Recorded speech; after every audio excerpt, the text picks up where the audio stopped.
नमस्कार दोस्तों, आप सभी का स्वागत है। आपके अपने YouTube चैनल मानव जीवन में दोस्तों लाइफ में सभी आगे बढ़ना चाहते हैं और लाइफ में आगे बढ़ने के लिए हमें रोज ही कुछ नया सीखना चाहिए और आगे बढ़ना चाहिए। तो चलिए आज की प्रस्तुति शुरू करते हैं। श्री शिवाय नमस्तु भयम, हर हर महादेव। दोस्तों, आप सभी लोग जानते हैं कि 16 सितंबर 2024 के दिन यहाँ पर भाद्रपद महीने का सोमवार प्रदोष व्रत पड़ रही है। इसीलिए दोस्तों इस दिन का महत्व बहुत ही ज्यादा बड़ा होता है और इस दिन आप लोगों को 5 कनेर के फूल वाला उपाय जरूर करना चाहिए, जो कि पंडित जी ने अपनी अभी की ही कथा में यहां पर बताया हुआ है। तो दोस्तों, इस उपाय को आपको कैसे करना है, कब करना है, कहां पर करना है और उपाय को करते समय आपको किन किन बातों का ध्यान रखना है, यह सारी जानकारी हम आपको इस वीडियो में देंगे। तो चलिए दोस्तों उपाय को शुरू करते हैं। देखिए, यह दिन इतना खास होता है, इतना महत्वपूर्ण होता है। देखा गया है कभी कभी बड़े बड़े पूजा पाठ अनुष्ठान से जो मनोकामना पूर्ण नहीं होती है, वह सोमवार प्रदोष व्रत के दिन एक छोटे से उपाय करने से ही आपकी मनोकामना पूर्ण हो जाती है। और बहुत सारे लोगों ने इस उपाय को किया भी है और उनको इस उपाय को करने का फल भी जरूर मिला है। अगर आप लोग भी इस उपाय को 16 सितंबर भाद्रपद महीने का सोमवार प्रदोष व्रत के दिन करना चाहते हैं, तो आप इस उपाय को पहले अच्छे से समझ लेना, सुन लेना, उसके बाद करना। आपको इस उपाय का फल जरूर मिलेगा और इस उपाय को करने से आपके घर में चाहे किसी भी प्रकार की दुख और समस्या क्यों ना चल रही हो, आपको उसका कारण भी नहीं पता है कि भाई यह समस्या किस कारण से चल रही है। उसका कुछ भी कारण हो सकता है, जैसे पितृदोष हो सकता है या किसी भी तरह का मंगल दोष भी हो सकता है, और भी बहुत तरह के दोष होते हैं, कुछ भी हो सकता है। पर आपको इस उपाय को करने के लिए अपने दोष को पता लगाने की भी जरूरत नहीं है। 16 सितंबर भाद्रपद महीने का सोमवार प्रदोष व्रत के दिन इस 5 कनेर के फूल वाला उपाय को आप लोगों को कर लेना है। दोस्तों, अब हम समझते हैं इस वाले उपाय को हमें करना किस समय है। तो सबसे पहली बात दोस्तों, हम समझते हैं कि यह 5 कनेर के फूल वाला उपाय करना किसको है। तो देखिए, यहां पर सीधी सी बात है कि यह 5 कनेर के फूल वाला जो उपाय है, यह किस लिए किया जा रहा है। यह मनोकामना को पूर्ण करने के लिए किया जा रहा है, या आपके जीवन में जो दुख और परेशानियां हैं उनको दूर करने के लिए किया जा रहा है, या आपका कोई बड़ा काम है जो कि नहीं हो पा रहा है, आप उसके लिए इस उपाय को कर सकते हो। तो सीधी सी बात यह है कि आप अपनी किसी प्रकार की मनोकामना के लिए इस वाले उपाय को कर सकते हो। तो यह उपाय वह व्यक्ति कर सकता है जिस व्यक्ति को अपनी किसी भी प्रकार की मनोकामना भगवान शिव जी से पूर्ण करवानी हो।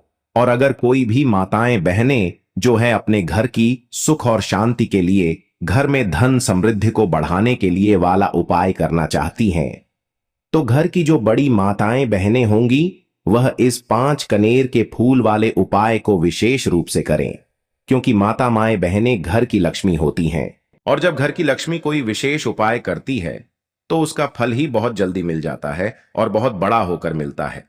अन्यथा इस उपाय को कोई भी व्यक्ति कर सकता है, चाहे वह बड़ा हो, चाहे वह छोटा हो, चाहे वह बच्चा हो। जिस व्यक्ति को यह 5 कनेर के फूल वाला उपाय समझ आ गया, वह व्यक्ति इस 5 कनेर के फूल वाले उपाय को सोमवार प्रदोष व्रत के दिन जरूर करें, क्योंकि उसको इस उपाय को फल बहुत ही जल्दी मिल जाएगा। क्योंकि सोमवार प्रदोष व्रत के दिन भगवान शिव जी बहुत आसानी से प्रसन्न हो जाते हैं। तो आइए अब हम समझते हैं कि इस 5 कनेर के फूल वाले उपाय को आपको करना कैसे है और इस उपाय को करने का जो समय है वह क्या है। तो देखिए, इस सोमवार प्रदोष व्रत के दिन किए जाने वाले यह 5 कनेर के फूल वाला जो उपाय है, यह मुख्य रूप से सुबह के समय होगा। किस समय होगा? सुबह के समय होगा। आपको कोशिश यही करनी है कि सुबह के समय हम इस 5 कनेर के फूल वाला उपाय को कर लें। पर किसी कारणवश अगर आप सुबह इस उपाय को ना कर पाओ, आपको कहीं काम से जाना हो या किसी और काम की वजह से आप उपाय को ना कर पाओ, तो आपके पास फिर दूसरा मौका रहेगा, जो कि शाम के समय का रहेगा, प्रदोष काल का रहेगा। अब भाई, प्रदोष काल का समय भी एक बहुत ही लोगों के मन में प्रश्न बन जाता है कि भाई यह समय होता कब है, कितने बजे से लेकर कितने बजे यह समय होता है, ताकि हमें उपाय के लिए जो है करने का समय पता लग जाए। तो हम आपको बता दें, प्रदोष काल का जो एक समय होता है, शाम का समय, वो होता है शाम के 6 बजे से लेकर शाम के 7 बजे के बीच का। इस समय के बीच में आप उपाय को करेंगे तो आपको उस उपाय का जरूर फल मिलेगा। तो शाम के 6 बजे से लेकर शाम के 7 बजे के बीच में आप लोग इस 5 कनेर की फूल वाले उपाय को कर सकते हो। तो भैया, बहुत सारे लोग यहां पर यह प्रश्न भी जरूर करेंगे कि भाई, हम तो नौकरी पर जाते हैं, हम अपनी ड्यूटी पर जाते हैं और आने में हमें देर हो जाती है, तो उस जगह पर हमें क्या करना चाहिए? तो देखिए, उन लोगों को भी टेंशन लेने की जरूरत नहीं है। अगर आप लोग इस उपाय को शाम के समय प्रदोष काल में कर रहे हैं और अगर आप आने में देरी भी हो जाती है, आपको आने में 7 बजे तक आप नहीं पहुंच पाते हो, तो भाई आप 7 या रात 8 बजे तक भी अगर उपाय को करोगे तो भी चल जाएगा। और अगर इससे भी थोड़ा देर हो जाती तो भी आप उपाय को कर सकते हो, क्योंकि सोमवार प्रदोष व्रत का दिन है। यह दिन बहुत ही कम आता है पूरे साल भर में। इसलिए जब आपको मौका मिल जाए, जब आप इस उपाय को जरूर कर लेना। कोई भी उपाय हो, आप कभी भी कर सकते हो। सोमवार प्रदोष व्रत के दिन बस कोशिश करना कि समय के थोड़ा अंतर्गत ही कर लो। पर किसी कारणवश अगर ना कर पाओ तो फिर आप थोड़ा देरी से भी कर सकते हो। आपको उपाय का फल जरूर मिलेगा। अगर आपके जीवन में भी किसी भी प्रकार की समस्या चल रही है तो गुरुजी ने कहा कि आपको इस 16 सितंबर भाद्रपद महीने का सोमवार प्रदोष व्रत 5 कनेर के फूल वाला उपाय जरूर करना चाहिए। तो चलिए जानते हैं इस विशेष उपाय के बारे में। लेकिन उससे पहले एक प्रार्थना, अगर आप चैनल पर नए हैं तो कृपया चैनल को सब्सक्राइब अवश्य कर ले। देखिए, आप सभी जानते हैं कि सोमवार प्रदोष व्रत जो दिन होता है वह हमारे महादेव और माता पार्वती के मिलन की तिथि होती है।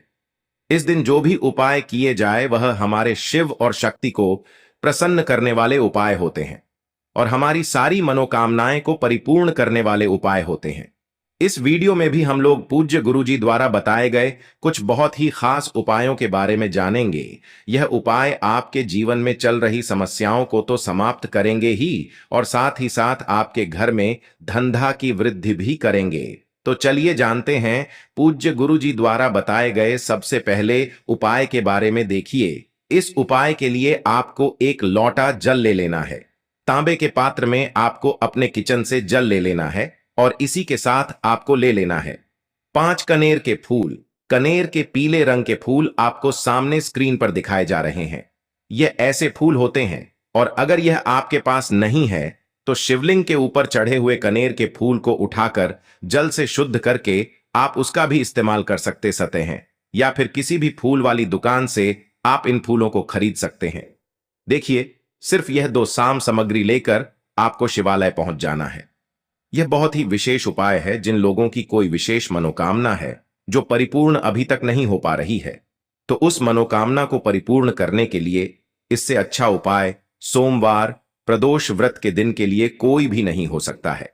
देखिए, आप शिवालय पहुंचने के बाद सबसे पहले आप दक्षिण दिशा में बैठ जाइएगा और उत्तर दिशा की तरफ अपना फेस कर लीजिएगा। लेकिन अगर शिवालय में भीड़ है तो फिर ऐसी स्थिति में आप किसी भी दिशा में बैठकर शिवलिंग की पूजा प्रार्थना कर सकते हैं।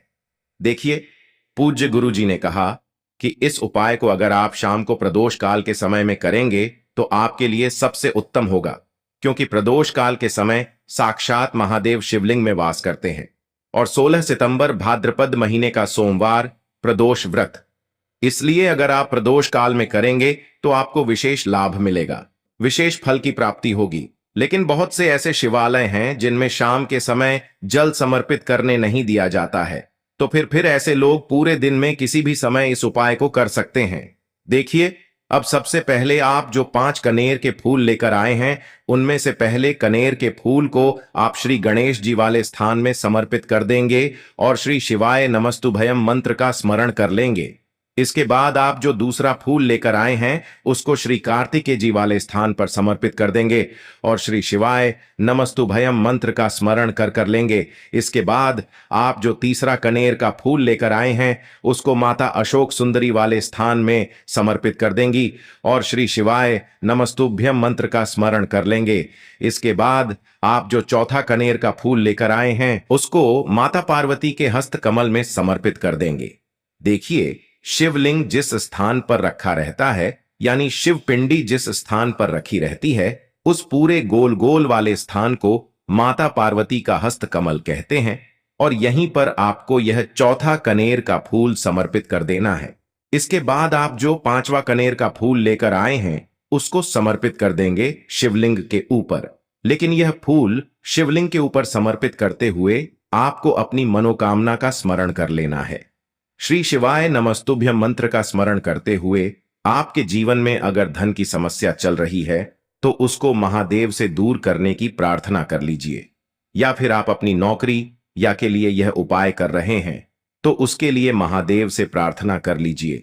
या फिर आप अपने मकान जमीन जायदाद के लिए या फिर आप अपने विवाह के लिए यह उपाय कर रहे हैं तो उसके लिए महादेव से प्रार्थना कर लीजिए। जो भी आपकी मनोकामना है, जिस भी मनोकामना के लिए आप यह उपाय कर रहे हैं तो उस मनोकामना का स्मरण करिए और महादेव से उस मनोकामना को पूर्ण करने की प्रार्थना करिए। फिर श्री शिवाय नमस्तुभयम मंत्र का स्मरण करते हुए यह आखिरी फूल आपको शिवलिंग के ऊपर समर्पित कर देना है। इसके बाद आप जो एक लोटा जल लेकर आए हैं उसमें से थोड़ा जल आप सबसे पहले श्री गणेश जी वाले स्थान पर आपने जो फूल समर्पित किया है उसमें समर्पित कर दीजिए। फिर थोड़ा सा जल आप श्री कार्तिकेय जी वाले स्थान पर जो फूल समर्पित किए हैं उसके ऊपर थोड़ा सा समर्पित कर दीजिए। फिर तीसरे नंबर पर आपने जो फूल माता अशोक सुंदरी वाले स्थान पर समर्पित किया है उस पर एक थोड़ा सा जल समर्पित कर दीजिए। फिर चौथे नंबर पर आपने जो माता पार्वती के हस्त कमल में फूल समर्पित किया है उसके ऊपर थोड़ा सा जल समर्पित कर दीजिए। इसके बाद बचा हुआ पूरा जल आप शिवलिंग के ऊपर धीरे धीरे समर्पित करते जाइए तथा लगातार श्री शिवाय नमस्तुभयम मंत्र का स्मरण करते जाइए। अगर आपको शिव परिवार के बारे में पता नहीं है तो सामने आपको एक पिक्चर दिखाई जा रही, सामने आपको एक इमेज लगी दिखाई जा रही है जिसमें आपको पूरा शिव परिवार दिखाया जा रहा है। इसमें श्री गणेश जी का स्थान कहाँ है, श्री कार्तिकेय जी का स्थान कहाँ है, माता अशोक सुंदरी का स्थान कहाँ है, माता पार्वती का स्थान कहाँ है, यह सारे स्थान आपको दिखाए जा रहे हैं और इन्हीं इन्हीं स्थानों पर आपको यह फूल समर्पित करने हैं। पूज्य गुरु जी कहते हैं कि जो भी व्यक्ति 16 सितंबर भाद्रपद महीने का सोमवार प्रदोष व्रत में इन 5 स्थानों पर यानी इस पूरे शिव परिवार के ऊपर यह कनेर के फूल समर्पित करके जल समर्पित कर देता है तो उसके जीवन की कोई भी मनोकामना हो वह महादेव की कृपा से बहुत ही जल्द परिपूर्ण हो जाती है। तो दोस्तों, इस विशेष उपाय को आप जरूर करिएगा। अब जानते हैं गुरुजी द्वारा बताए गए दूसरे खास उपाय के बारे में। यह उपाय भी आपकी मनोकामना को ही परिपूर्ण करने के लिए है। इस उपाय के लिए भी आपको एक लोटा जल ले लेना है और साथ ही साथ एक बेलपत्र ले लेनी है। एक लोटा जल आपको अपने किचन से लेना है और बेलपत्र अगर आपके पास हो तो ले लीजिए और ना हो तो फिर आप शिवलिंग के ऊपर चढ़ी हुई बेलपत्र को उठाकर जल से शुद्ध करके फिर उसका भी इस्तेमाल कर सकते हैं। अगर आप पहला उपाय ना कर सके तो फिर आप इस दूसरे उपाय को कर सकते हैं। दोनों ही उपाय आपके जीवन की मनोकामना को परिपूर्ण करने के लिए है, धन धान्य के भंडार को भरने के लिए है। देखिए, अब सबसे पहले यह दोनों सामग्री लेकर आपको पहुंच जाना है किसी भी बेलपत्र के वृक्ष के नीचे। यह उपाय भी आप सुबह से लेकर शाम तक किसी भी समय कर सकते हैं। बेलपत्र के वृक्ष के नीचे पहुंचकर बेलपत्र की जड़ के आसपास आपको कहीं बैठ जाना है, लेकिन आपको अपना फेस उत्तर दिशा की तरफ करना है, यानी आपका जो चेहरा होगा वह उत्तर दिशा की तरफ होगा। उत्तर दिशा की तरफ आपको अपना मुख रखना है और फिर यह एक बेलपत्र आपको अपनी हथेली में रखना है और आपको अपनी मनोकामना बोल देनी है। जिस भी मनोकामना के लिए आप यह उपाय कर रहे हैं अपनी मनोकामना का स्मरण कर लीजिए और इस बेलपत्र को आप बेलपत्र के पेड़ की जड़ के पास कहीं पर रख दीजिए और श्री शिवाय नमस्तुभ्यम मंत्र का स्मरण करते हुए 1 या 2 मिनट बाद इस बेलपत्र को वापस उठा लीजिए। बेलपत्र की जड़ के आसपास कहीं पर रखकर फिर इसको 1 या 2 मिनट बाद वापस उठा लीजिए और फिर यह दोनों सामग्री लेकर आप शिवालय आ जाइए। अब शिवालय आने के बाद यह बेलपत्र आपको शिवलिंग के ऊपर समर्पित कर देनी है और फिर से आपको वही मनोकामना बोल देनी है जो आपने बेलपत्र के वृक्ष के नीचे बोली थी। दोनों जगह आपको एक ही मनोकामना बोलनी है। इस बात का आप स्मरण रखिएगा। फिर इसके बाद आप जो एक लोटा जल लेकर आए हैं इसको धीरे धीरे इसी बेलपत्र के ऊपर समर्पित करते जाइए तथा लगातार श्री शिवाय नमस्तुभयम मंत्र का स्मरण करते जाइए। पूज्य गुरुजी ने कहा कि जो भी व्यक्ति इस विशेष उपाय को सोमवारी करता है तो उसकी बड़ी से बड़ी मनोकामना शिव और शक्ति की कृपा से बहुत ही जल्द परिपूर्ण हो जाती है। अब जानते हैं गुरुजी द्वारा बताए गए तीसरे और सबसे आखिरी उपाय के बारे में। यह उपाय आपके जीवन की सारी तकलीफों को समाप्त करके धन धान्य के भंडार को भरने के लिए। इस उपाय के लिए आपको 31 चावल के दाने ले लेने हैं। 31 चावल के दाने कहीं से भी टूटे हुए नहीं होने चाहिए, खंडित नहीं होने चाहिए। फिर इसी के साथ आपको 21 हरे मूंग के दाने ले लेने हैं, यानी हरे साबुत मूंग के दाने ले लेने हैं, जिसे कहीं कहीं पर हरे खड़े मूंग के दाने कहते हैं। फिर इसके बाद सबसे आखिर में आपको 31 बेलपत्र ले लेनी है। बेलपत्र भी कहीं से कटी फटी नहीं होनी चाहिए। देखिए, 16 सितंबर भाद्रपद महीने का सोमवार प्रदोष व्रत के दिन आपको यह तीनों सामग्री कहीं ना कहीं से एकत्र जरूर कर लेनी है। अब यह सारी सामग्री लेकर आपको शिवालय पहुंच जाए। इस उपाय को आप शाम को प्रदोष काल के समय में ही करेंगे। देखिए, शिवालय पहुंचने के बाद सबसे पहले शिवालय की चौखट होती है। वहां पर आपको यह 31 चावल के दाने समर्पित कर देने हैं और श्री शिवाय नमस्तुभ्यम मंत्र का स्मरण कर लेना है।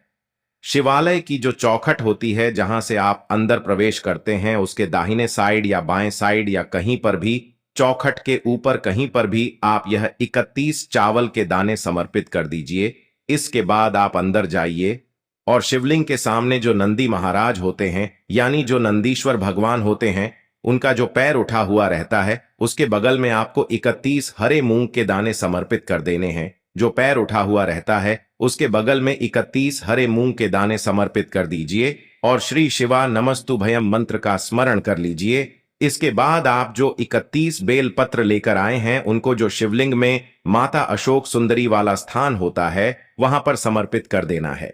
माता अशोक सुंदरी वाले स्थान पर 31 बेलपत्र समर्पित कर देना है। बेलपत्र की डंडी बाहर की तरफ रहेगी और बेलपत्र की चिकनी साइड वाला हिस्सा नीचे की तरफ रहेगा। इसके बाद फिर से आपको श्री शिवाय नमस्तुभ्यम मंत्र का स्मरण करते हुए अपनी मनोकामना का स्मरण कर लेना है। पूज्य गुरु जी ने कहा कि 16 सितंबर भाद्रपद महीने का सोमवार प्रदोष व्रत के दिन में जो भी व्यक्ति यह वाला उपाय कर लेता है तो उसके जीवन के सारे संकट समाप्त हो जाते हैं और उसको भी धन धान्य की प्राप्ति होती है। आज के लिए बस इतना ही इस वीडियो में दी गई जानकारी। अगर आपको अच्छी लगी हो तो प्लीज हमारे चैनल मानव जीवन को सब्सक्राइब करें, लाइक करें और हमारे वीडियो में अंत तक बने रहने के लिए धन्यवाद।